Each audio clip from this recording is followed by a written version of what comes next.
नाज़रीन ग्रामी, साइंसदान आए दिन कुछ न कुछ नई आर्कियोलॉजिस्ट अशिया तलाश करते रहते हैं और उन पर रिसर्च और तजुर्बात करते हैं, जिससे हमें उस चीज के मुताल्लिक मालूमात मिलती हैं कि इसे कब, किसने और क्यों बनाया था।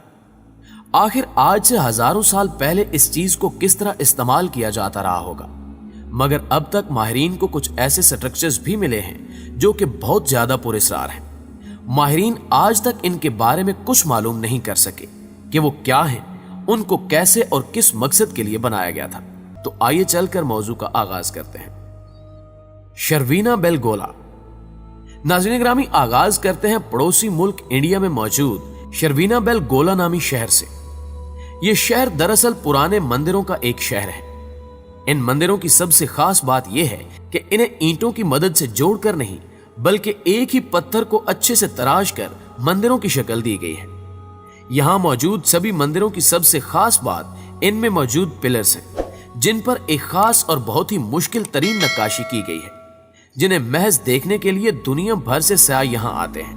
मगर एक बात जो आज तक सभी को हैरत में मुब्तला किए हुए है कि आखिर इन्हें बनाया किस तरह गया होगा, क्योंकि आज मॉडर्न टेक्नोलॉजी से बनी मशीन्स का इस्तेमाल करते हुए हम इस तरह की नक्काशी करें तो हमें अच्छा खासा वक्त दरकार होगा। लेकिन उस दौर में जब टेक्नोलॉजी का नामो निशान तक नहीं था, उस वक्त इस तरह के पत्थरों को सिर्फ हाथ और औजारों से तराश कर इस कदर खूबसूरत डिजाइन बनाना भला कैसे मुमकिन हो सकता है। कोफून, जापान। प्यारे दोस्तों, आज के इस मॉडर्न दौर में जापान इस वक्त दुनिया की बेहतरीन टेक्नोलॉजी रखने वाला एक एडवांस मुल्क है।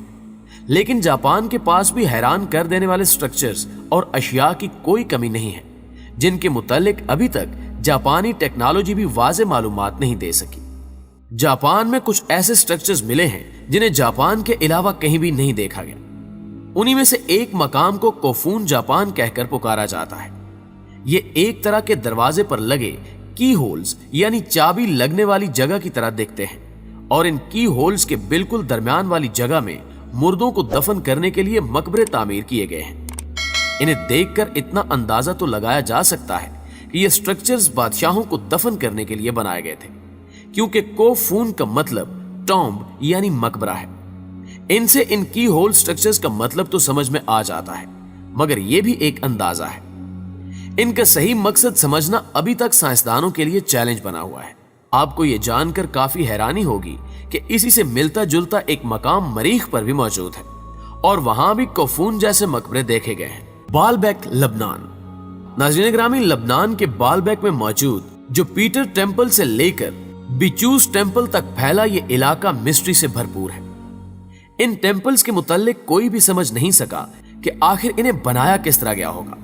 आर्कियोलॉजिस्ट भी इस बात से अभी तक काफी ज्यादा परेशान है कि आखिर वो किस तरह समझें कि इनकी बनावट क्या है और इन्हें बनाने वाले कौन थे। कुछ माहिरीन के नजदीक इन टेम्पल्स को रोमन्स ने तामीर किया था, जबकि कुछ का मानना है कि इन्हें किसी और ही कबीले या मजहब से ताल्लुक रखने वाली किसी कौम ने बनाया था, जिसके बारे में अभी तक हम नहीं जानते। मगर हजारों टन वजनी इन पत्थरों को भला कैसे हजारों साल पहले एक जगह से दूसरी जगह मुंतकिल किया जा सकता है। आज के इस मॉडर्न दौर में भी ऐसे पत्थरों को लाने ले जाने के लिए अच्छी खासी बड़ी और भारी मशीनों की मदद दरकार होगी। मानगुप, सरीमिया। प्यारे दोस्तों, सरीमिया के पहाड़ों पर आपको एक गार नुमा शहर आबाद मिलेगा, जिसका नाम मानगुप है।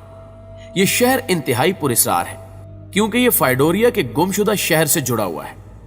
इस शहर को एक किले की तरह भी देखा जा सकता है, क्योंकि इस जगह तक पहुंचना ना सिर्फ दुश्मन के लिए मुश्किल है, बल्कि यहां रहने वालों के लिए भी काफी दिक्कत भरा काम है। इस शहर के बारे में कहा जाता है कि इसे बनाने का हुक्म बाइजेंटिक नामी एक बादशाह ने दिया था, और उसे 5वीं सदी में तामीर किया गया। इसके बाद इसका इस्तेमाल 13वीं सदी तक होता रहा, मगर अब यह जगह बिल्कुल खाली है। यहां कोई भी आता जाता नहीं है, और ना ही हुकामे बाला कोई तवज्जो देते हैं।